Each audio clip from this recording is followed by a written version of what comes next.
दिल्ली में यमुना नदी का जलस्तर खतरे के निशान के पास सुबह 7 बजे तक 205.85 मीटर दर्ज किया गया, जहां पुराने लोहे वाली पुल के पास खतरे के निशान के ऊपर बहती हुई यमुना नदी। सीएम रेखा गुप्ता पुराने लोहे पुल का निरीक्षण करेंगी और मुख्यमंत्री रेखा गुप्ता ने कल भी निरीक्षण किया था और जिसके बाद उन्होंने आश्वासन दिया था कि दिल्ली जो है वो हर आपदा के लिए पूरी तरह से तैयार है। और आज फिर से आपको बताते चले कि निरीक्षण करने के लिए पहुंचेंगी मुख्यमंत्री रेखा गुप्ता। सुबह 7 बजे तक 205.85 मीटर दर्ज किया गया है जलस्तर। पुराने लोहे वाली पुल के पास खतरे के निशान के ऊपर यमुना नदी बहती हुई नजर आ रही है।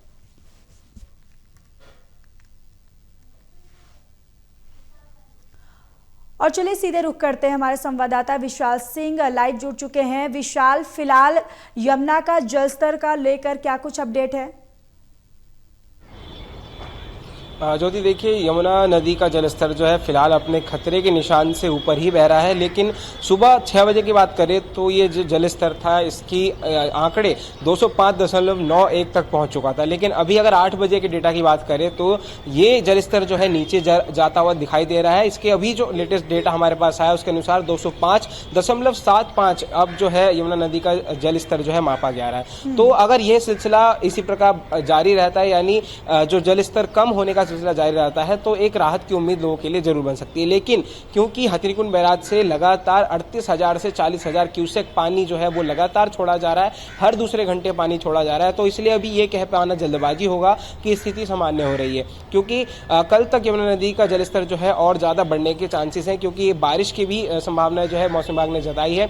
मौसम विभाग का कहना है कि दिल्ली में बारिश हो सकती है, साथ ही साथ पहाड़ी इलाकों में जो बारिश हो रही है और हथनीकुंड बैराज से जिस तरह से पानी छोड़ा जा रहा है, वहां पर सभी 18 गेट बैराज के खोल दिए गए हैं, तो काफी ज्यादा फ्लो में पानी बहता हुआ भी नजर आ रहा है। अगर तस्वीरों के माध्यम से आपको दिखाना चाहूं तो आप देखेंगे तो पुराने लोहे वाले पुल के पास हमारी मौजूदगी है, जहां पर यमुना नदी में जलस्तर फिलहाल आपको देखेंगे तो 205.75 इसकी जो संख्या है वो केंद्रीय जल आयोग के अनुसार यहाँ पर बताई जा रही है।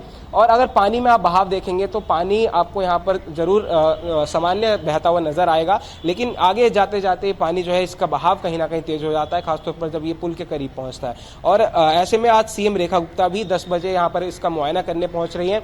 बीते दिन कल वो मंत्री प्रवेश वर्मा के साथ आईटीओ और गीता कॉलोनी के पास जो यमुना नदी का घाट है वहां पहुंची थी। वहां से उन्होंने एक बड़ा दावा किया कि इस बार दिल्ली जो है बाढ़ से निपटने के लिए पूरी तरह से तैयार है, सभी तैयारियां हमने कर ली हैं। और आज एक बार फिर वो यमुना नदी जो कि यमुना बाजार के पास है, कश्मीरी गेट के पास, यहाँ पर भी यमुना नदी का जायजा करने के लिए आ रही हैं। 10 बजे यहाँ पर पहुंचेंगी और यहाँ पर जिस तरह से पानी डेंजर लेवल के ऊपर बह रहा है उससे एक अनुमान लगाया जा रहा है कि आने वाले दिनों में अगर ये सिलसिला बरकरार रहता है तो जो निचले इलाके हैं वहां पर उनको जरूरी हो जाएगा कि रेस्क्यू करके उन्हें ऊपर की तरफ लाया जाए, क्योंकि अगर बाढ़ की स्थिति बनती है तो निचले इलाकों में रहने वाले लोग काफी ज्यादा प्रभावित होंगे। जी बिल्कुल, और बिल्कुल विशाल, यहाँ पर मुख्यमंत्री रेखा गुप्ता की तरफ से जिस तरीके से निरीक्षण किया गया, उन्होंने ये आश्वासन भी दिया कि दिल्ली जो है वो बाढ़ की स्थिति से निपटने के लिए पूरी तरह से तैयार है। लेकिन जो आसपास के इलाके में जो लोग रहते हैं, जो निचले इलाके में लोग रहते हैं विशाल, उनको लेकर क्या कुछ सरकार की तरफ से गाइडलाइंस जारी की गई है?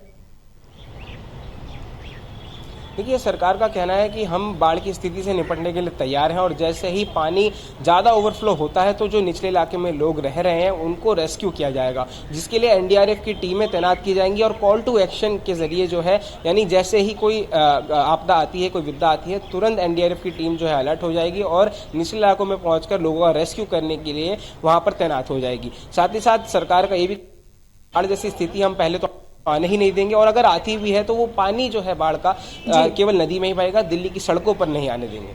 जी चलिए विशाल, तमाम जानकारी के लिए धन्यवाद।